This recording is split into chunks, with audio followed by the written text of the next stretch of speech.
Good morning, student. Today we will discuss on regulation of water in body.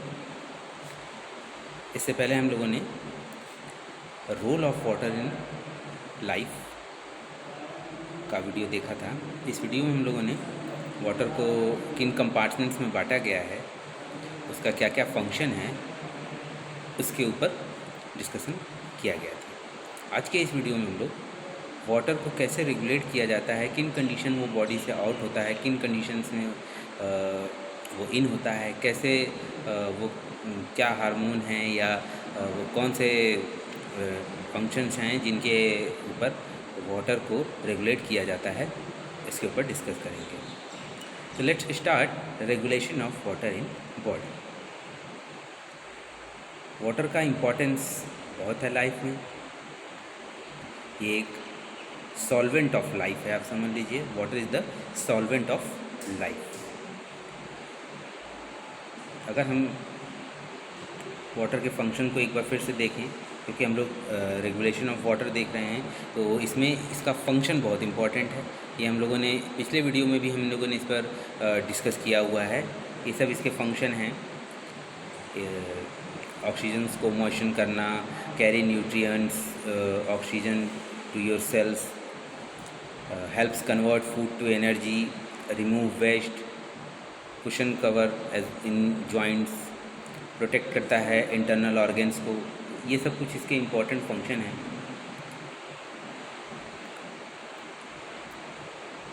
अगर हम इसके balance को देखें तो वाटर एंड इलेक्ट्रोलाइट बैलेंस दोनों ही एक दूसरे के, समझ लीजिए, एक तरह से सिनोनिम की तरह हैं कि मतलब वाटर बैलेंस हो रहा है तो इलेक्ट्रोलाइट भी बैलेंस हो रहा है, इलेक्ट्रोलाइट बैलेंस हो रहा है तो वाटर बैलेंस हो रहा है। इसीलिए यहाँ पर वाटर एंड इलेक्ट्रोलाइट बैलेंस के तहत इसको हम देख सकते हैं।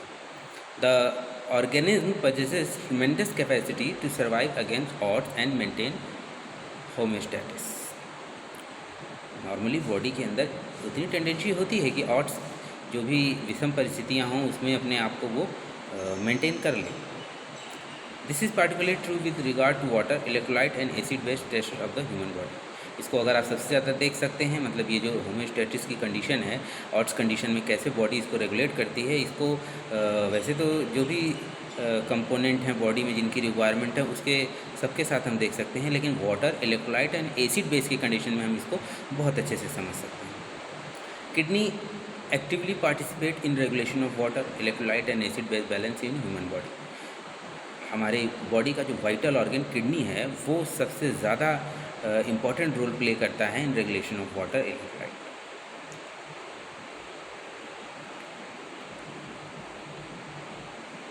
यहाँ पर आप डायग्राम देख सकते हैं वाटर एंड इलेक्ट्रोलाइट बैलेंस के लिए फंक्शंस ऑफ किडनी के रूप में। तो it is a very important organ to balance water.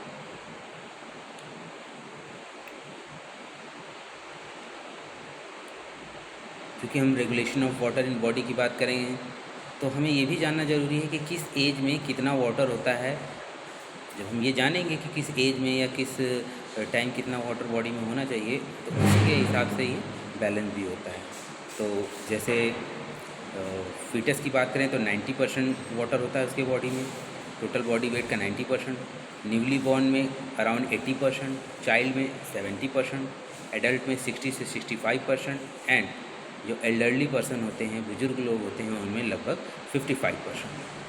This is the proportion of organic water in the individual at different age group.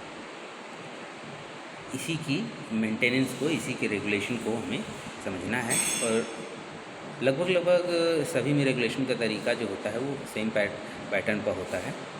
यहाँ पर आप ऑर्गेन्स को भी देख सकते हैं कि human body water composition by organ and tissue.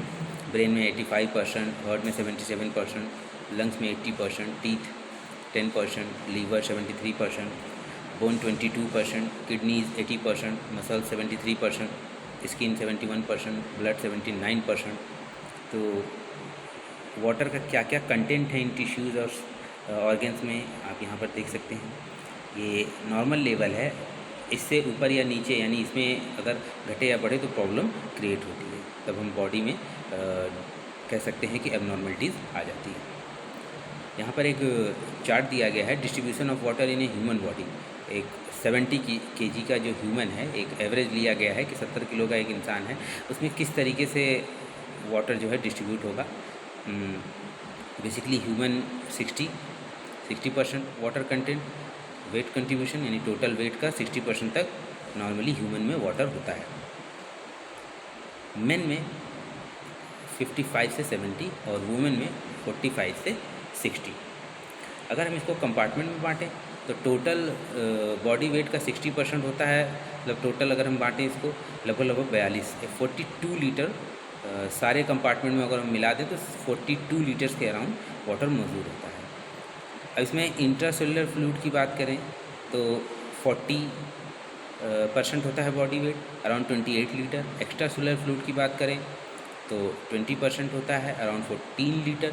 Interstitial fluid तो वो 15%, अराउंड 10.5 लीटर। एंड प्लाज्मा में अगर हम बात करें तो 5%, अराउंड 3.5%। यहाँ पर जो आप एस्ट्रिक का साइन देख रहे हैं, इसका मतलब यही है कि women and obeys have less water in. ये जो कुछ पैरामीटर्स हैं या ये जो कंपार्टमेंट्स हैं, इसके अंदर आप कम मात्रा देखते हैं वुमेन एंड ओबेज पर्सन में। क्यों? Higher content of stored fat in an anhydrous form. तो इसमें जो इनका ये जो वुमेन और ओबेज होते हैं, इनमें ज़्यादातर जो वेट होता है वो फैट की वजह से होता है और वो एनहाइड्रस फॉर्म में स्टोर होता है।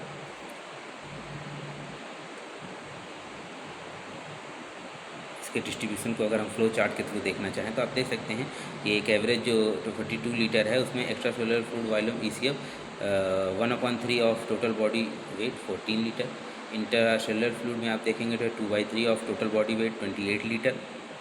इंटरस्टिशियल फ्लूइड में 10.5 लीटर, प्लाज्मा में 3 litre and transcellular fluid 0.5 litre.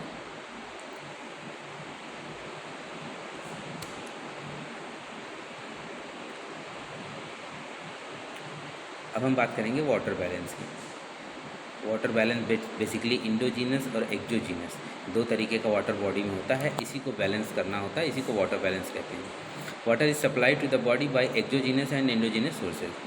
अब इसमें एक्सोजीनस और एंडोजीनस क्या होता है?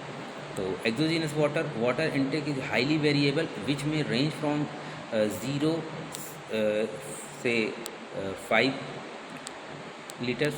Injection of water is mainly controlled by a thirst centre located in the hypothalamus. ये एक्सोजीनस वाटर का एक नॉर्मल रेंज है और इसको मेंटेन करने के लिए हाइपोथैलेमस जो एक आपका कंट्रोल सेंटर है, थर्स्ट कंट्रोल सेंटर के नाम से इसे हम बोल सकते हैं, हाइपोथैलेमस में होता है, तो वो इसको रेगुलेट करता है। Endogenous water, the metabolic water produced with in the body is the endogenous water. यानी एक्सोजीनस तो आपने बाहर से मतलब वाटर लिया ना, अब एंडोजीनस क्या है? जो बॉडी के अंदर ही वाटर जनरेट होता है उसे एंडोजीनस वाटर कहते हैं। दिस वाटर ये करीबन 300 से 350 ml per day. It is derive from the oxidation of food stuff. जो भी भोजन हम लेते हैं उससे ये निकलता है। It is estimated that 1 gram each of carbohydrate, 1 gram carbohydrate, protein and fat respectively yield 0 और 6 ml, 0 और 4 ml and 1.1 ml of water. तो 1 ग्राम कार्बोहाइड्रेट, प्रोटीन एंड फैट जब डाइजेस्ट होता है, मेटाबोलाइज होता है, तो उससे इस रेशियो में वाटर जो है एज ए एंडोजीनस वाटर के रूप में निकलता है।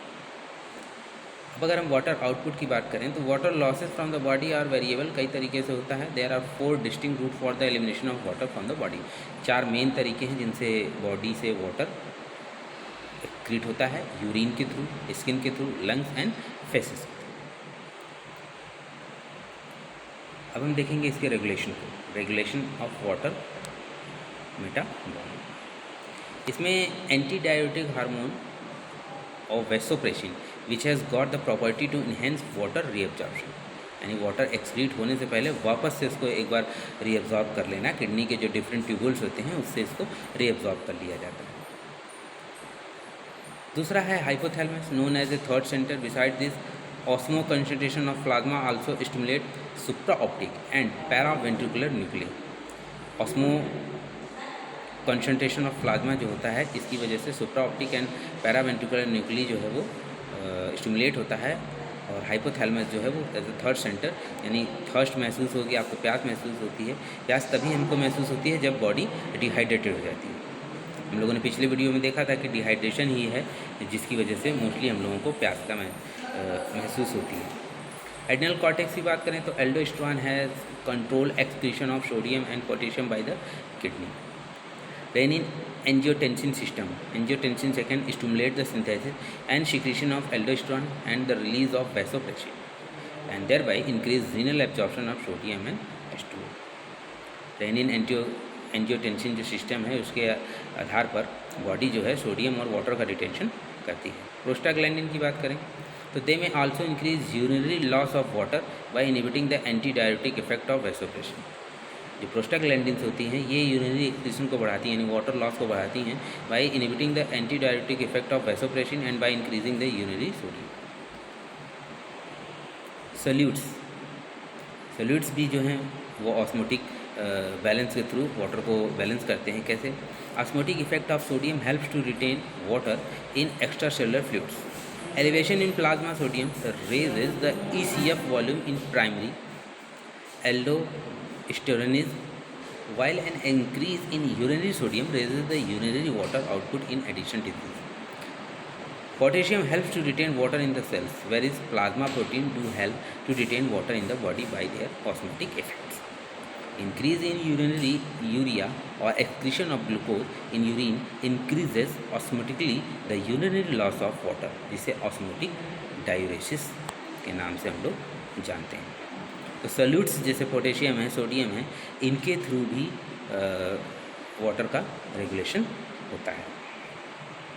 तो these are the some parameters और we can say these are the factor which are responsible for the regulation of water in the body. So it was how body regulates the water metabolism और need of the body for water. Study well. Thank you.